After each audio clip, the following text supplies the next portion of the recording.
ಸಾಧಾರಣ ಕಾಲದ 13ನೆಯ ವಾರ ಶನಿವಾರ. ಈ ದಿನದ ಕಾರ್ಮೆಲ್ ಧ್ಯಾನಕ್ಕೆ ಪ್ರಿಯ ಶ್ರೋತೃಗಳೇ, ನಿಮಗೆಲ್ಲರಿಗೂ ಪ್ರೀತಿಯ ಸುಸ್ವಾಗತ. ಮತ್ತಾಯನ ಬರೆದ ಪವಿತ್ರ ಶುಭ ಸಂದೇಶದಿಂದ ವಾಚನ. ಆ ಕಾಲದಲ್ಲಿ ಯವೋನನ ಶಿಷ್ಯರು ಯೇಸುವಿನ ಬಳಿಗೆ ಬಂದರು. ನಾವು ಫರಿಸಾಯರು ಉಪವಾಸ ವ್ರತವನ್ನು ಕೈಗೊಳ್ಳುತ್ತೇವೆ, ಆದರೆ ನಿಮ್ಮ ಶಿಷ್ಯರು ಏಕೆ ಹಾಗೆ ಮಾಡುವುದಿಲ್ಲ ಎಂದು ಪ್ರಶ್ನೆ ಹಾಕಿದರು. ಅದಕ್ಕೆ ಯೇಸು, ಮಧುವಣಿಗನು ಜೊತೆಯಲ್ಲಿರುವಷ್ಟು ಕಾಲ ಅವನ ಆಪ್ತರು ದುಃಖ ಪಡುವುದುಂಟೆ. ಮಧುವಣಿಗನು ಅವರಿಂದ ಅಗಲಬೇಕಾದ ಕಾಲ ಬರುವುದು, ಆಗ ಅವರು ಉಪವಾಸ ಮಾಡುವರು. ಹಳೆಯ ಅಂಗಿಗೆ ಹೊಸ ಬಟ್ಟೆಯ ತೇಪೆಯನ್ನು ಯಾರೂ ಹಾಕುವುದಿಲ್ಲ, ಏಕೆಂದರೆ ಹೊಸ ತೇಪೆಯು ಹಳೆಯ ಅಂಗಿಯನ್ನು ಹಿಂಜುವುದರಿಂದ ಹರಕು ಹೆಚ್ಚಾಗುತ್ತದೆ. ಅಂತೆಯೇ ಹಳೆಯ ಬುದ್ದಲಿಗಳಲ್ಲಿ ಹೊಸ ಮದ್ಯವನ್ನು ತುಂಬಿಡುವುದಿಲ್ಲ. ತುಂಬಿಟ್ಟರೆ ಬುದ್ದಲಿಗಳು ಬಿರಿಯುತ್ತವೆ, ಮದ್ಯವು ಚೆಲ್ಲಿ ಹೋಗುತ್ತದೆ, ಬುದ್ದಲಿಗಳು ಹಾಳಾಗುತ್ತವೆ. ಹೊಸ ಮದ್ಯವನ್ನು ಹೊಸ ಬುದ್ದಲಿಗಳಲ್ಲೇ ತುಂಬಿಡುತ್ತಾರೆ, ಆಗ ಎರಡೂ ಉಳಿಯುತ್ತವೆ ಎಂದರು. ಪ್ರಭುವಿನ ಶುಭ ಸಂದೇಶ. ಕ್ರಿಸ್ತರೇ ನಿಮಗೆ ಸ್ತುತಿಯು ಸಲ್ಲಲಿ. ಬಹಳ ಸುಂದರವಾದ ಸಂದೇಶ. ಇಲ್ಲಿ ಎರಡು ವಿಷಯಗಳನ್ನು ಅರ್ಥೈಸಿಕೊಳ್ಳುವಂತಹ ಪ್ರಯತ್ನವನ್ನು ಮಾಡೋಣ. ಮೊದಲನೇದಾಗಿ, ಯವೋನನ ಶಿಷ್ಯರು ಯೇಸುವಿನ ಶಿಷ್ಯರ ಬಳಿಗೆ ಬಂದು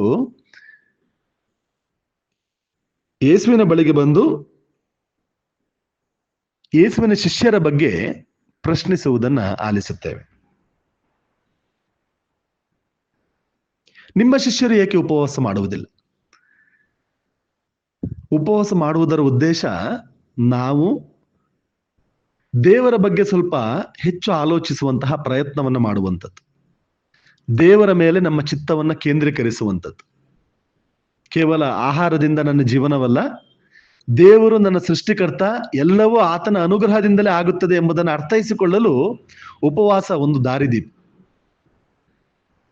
ಉಪವಾಸ ಮಾಡುವ ಪ್ರತಿಯೊಬ್ಬನು ತನ್ನ ಚಿತ್ತವನ್ನ ದೇವರಲ್ಲಿ ಕೇಂದ್ರೀಕರಿಸಬೇಕೇ ಹೊರತು ಬೇರೆ ಯಾವ ವಿಷಯಗಳಲ್ಲೂ ಅಲ್ಲ.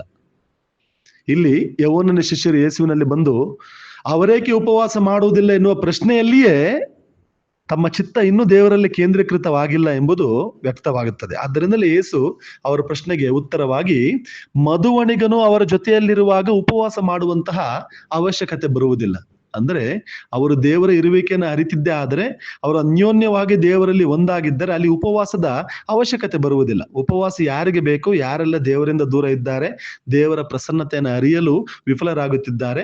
ಆದ್ದರಿಂದ ಎಲ್ಲದರಿಂದ ದೂರವಿದ್ದು ಸ್ವಲ್ಪ ಹೊತ್ತು ದೇವರನ್ನ ಅರಿಯುವಂತಹ, ಅವರ ಪ್ರಸನ್ನತೆಯನ್ನ ಅರಿಯುವಂತಹ ಪ್ರಯತ್ನವನ್ನ ಮಾಡುವಂಥದ್ದು. ನೀವು ಈಗಲೇ ದೇವರ ಪ್ರಸನ್ನತೆಯಲ್ಲಿ ಇರುವುದಾದರೆ ಉಪವಾಸ ಒಂದು ವಿಪರ್ಯಾಸ. ಇಲ್ಲವಾದರೆ ನನ್ನ ಉಪವಾಸ ಆ ಒಂದು ಕೃತ್ಯಕ್ಕೆ ಅರ್ಥವಿಲ್ಲದಂತಾಗುತ್ತದೆ. ದೇವರು ನನ್ನ ಜೊತೆಯಲ್ಲಿ ಈಗಲೇ ಇದ್ದಾರೆ, ನಾನು ಅವರ ಇರುವಿಕೆಯನ್ನು ಬಹಳ ಅನ್ಯೋನ್ಯವಾಗಿ ಅರಿಯುತ್ತಿದ್ದೇನೆ.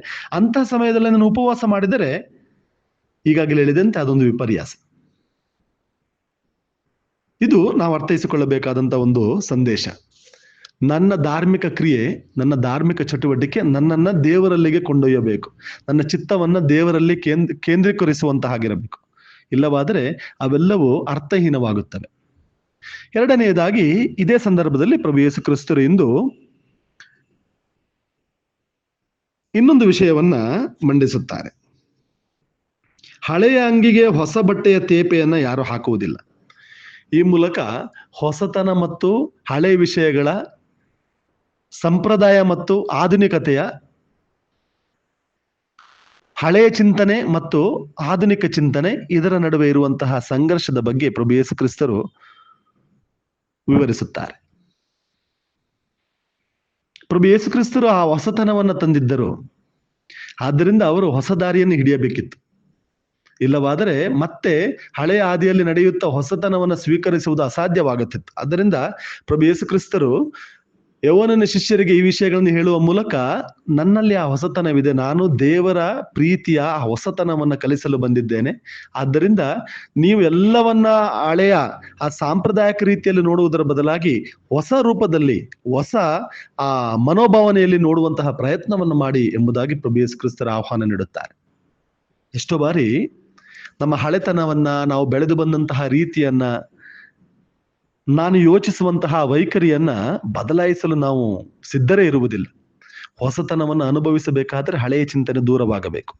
ಹಳೆಯ ಚಿಂತನೆ ಅದರಲ್ಲಿ ಒಳಿತಿದೆ, ಆದರೆ ಹೊಸತನವನ್ನ ಸ್ವೀಕರಿಸಬೇಕಾದರೆ ಒಂದು ಹೊಸ ಚಿಂತನೆಯೂ ಅವಶ್ಯಕತೆ ಇದೆ. ಹೊಸ ಚಿಂತನೆ ಇದ್ದಾಗ ಮಾತ್ರ ಅಲ್ಲಿ ಹೊಸತನ ಸಾಧ್ಯವಾಗುತ್ತದೆ. ಆದ್ದರಿಂದ ಹೊಸತನಕ್ಕೆ ನಾವು ಮಣೆ ಹಾಕುವಂತಹ ಪ್ರಯತ್ನವನ್ನು ಮಾಡೋಣ. ದೇವರ ವಾಕ್ಯ ಪ್ರತಿದಿನ ಹೊಸತನವನ್ನ ನಮ್ಮಲ್ಲಿ ಮನೆ ಮಾಡುವಂತೆ ಮಾಡುತ್ತದೆ. ದೇವರ ವಾಕ್ಯವನ್ನು ಧ್ಯಾನಿಸೋಣ. ದೇವರ ವಾಕ್ಯದಲ್ಲಿ ನಮಗೆ ವ್ಯಕ್ತವಾಗುವಂತಹ ಕಾಣಸಿಗುವಂತಹ ಹೊಸತನವನ್ನು ಅನುಭವಿಸೋಣ. ಆ ಹೊಸತನದಿಂದ ನಮ್ಮ ಜೀವನವನ್ನ ಪಾವನಗೊಳಿಸೋಣ. ಪ್ರಭು ಯೇಸು ಕ್ರಿಸ್ತರು ಯಾವಾಗಲೂ ಆ ಹೊಸತನವನ್ನ ತರಲು ಸದಾ ಸಿದ್ಧರಿರುವಂತಹ ಕರ್ತರು. ಅವರಲ್ಲಿ ವಿಶ್ವಾಸವಿಟ್ಟು ಆ ಹೊಸತನವನ್ನು ನಮ್ಮದಾಗಿಸಿಕೊಳ್ಳೋಣ. ಆಮೆನ್. ಇದು ಮೈಸೂರಿನ ಪುಷ್ಪಾಶ್ರಮದ ಬಾಲಯೇಸುವಿನ ಪುಣ್ಯಕ್ಷೇತ್ರದ ಕಾರ್ಮೆಲ್ ಸಭೆಯ ಯಾಜಕರ ಕೊಡುಗೆ. ಸರ್ವಶಕ್ತಿ ದೇವರಾದ ಪಿತಾ, ಸುತ ಮತ್ತು ಪವಿತ್ರ ಆತ್ಮರು ನಿಮ್ಮೆಲ್ಲರನ್ನು ಆಶೀರ್ವದಿಸಲಿ. ಆಮೆನ್.